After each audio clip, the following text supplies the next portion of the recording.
thought it'd be really interesting to consider what might be underground or hidden. What would you find and what would it tell you about the place? So that's where I'm coming from with the work.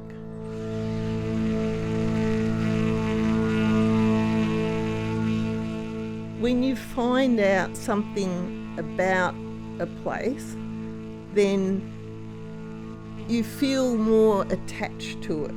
You see it in a different light.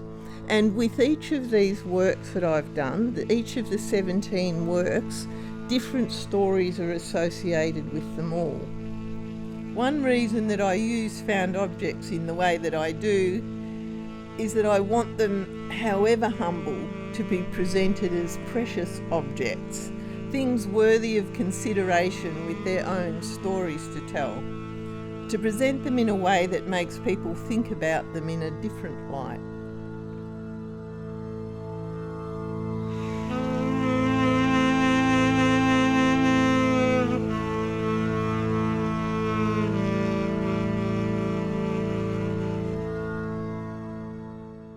Now, this is an old wool shed that they've reclaimed, and they're dividing it up into spaces for all different sorts of people to work in. It's always a bit daunting having an empty studio. You know, it's like when I've done residencies and walked in and there's nothing there and you're like, oh my God.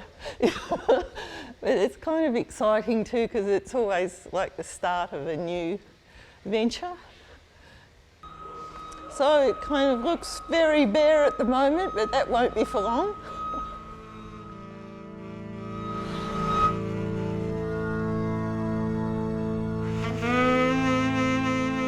The way that I've got people to think about possible stories is by the words that I've put on the crates. So instead of using the words that you would normally find on museum crates, I've used a similar kind of composition, but the word tells you something about the core sample that's on top. And if you consider that, then you'll be led into a story about that particular object that's on top.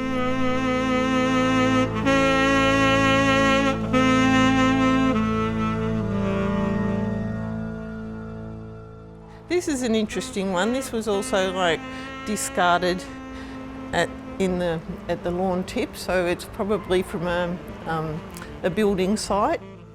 Looking at the history of these ceramic plumbing pipes, it goes back to Babylon, you know, thousands of years, 4,000 years BC, and they were still used until the 70s.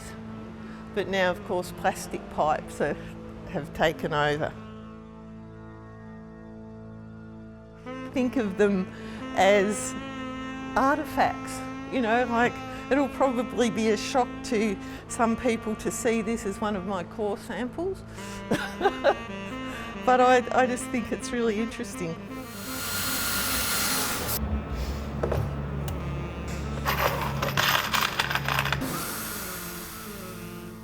I really find the use of objects that have had another life quite compelling, and the challenge for me is to get people to look at them and think about them in a different way, to see the magic in them, if you like, to see what's inside them and possibilities for interpretation. So beyond just the ordinary object that it might have begun as. I found it really exciting to see what's inside of rocks and bricks and so on, what it tells you about it, because for example with this one you look at the outside of it and it's just like you can imagine a lava flow there and you think, oh okay, but once you cut into it and have a look at cross sections you kind of can see how things are made and how, you know, like all the details of it, and it's all like fresh, I suppose. I kind of find it interesting just I mean, especially if you look out there, for example, and you look at, say, an old brick, and on the outside it's just a rough, you know, nondescript object that you probably wouldn't pick up or think anything else about. But if we have a look out there, I can show you the core of the bricks, and they're just amazing. You know, like some of them are really old bricks, and it looks like the clay. You can almost see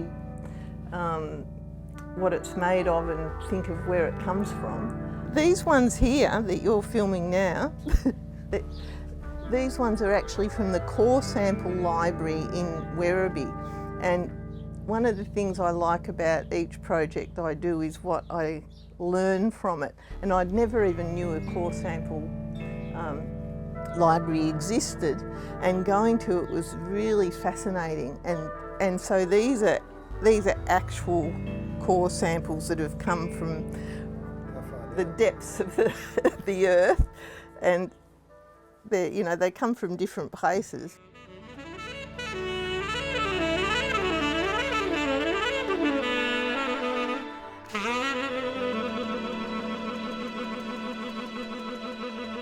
The core samples are extremely varied. The local sandstone, mudstone, also imported rock that people might have used in their gardens. They include a Victorian door of the type that you would see on the many guest houses from the 19th and earlier 20th century.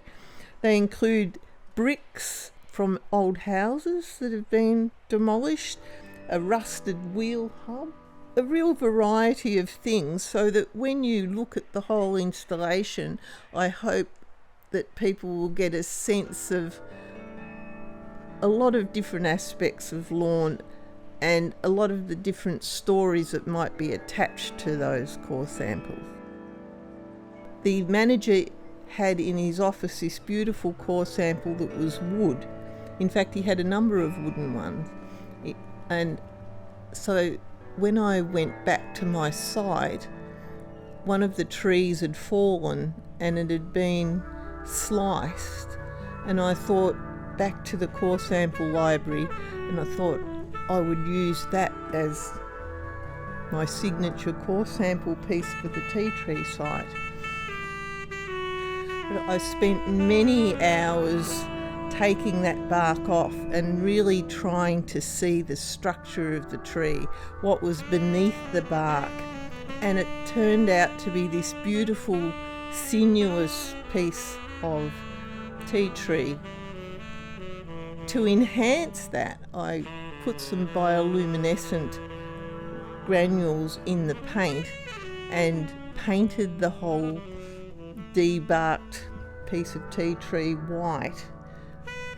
And in the night it glows and you get that sense of the mysterious, the unseen. And the word that I attached to the crate for that is resonance, because I felt that the whole piece resonated with the site, with Lorne, with what you don't see there. When you look at the whole installation, I hope that people will get a sense of a lot of different aspects of Lorne and a lot of the different stories that might be attached to those core samples.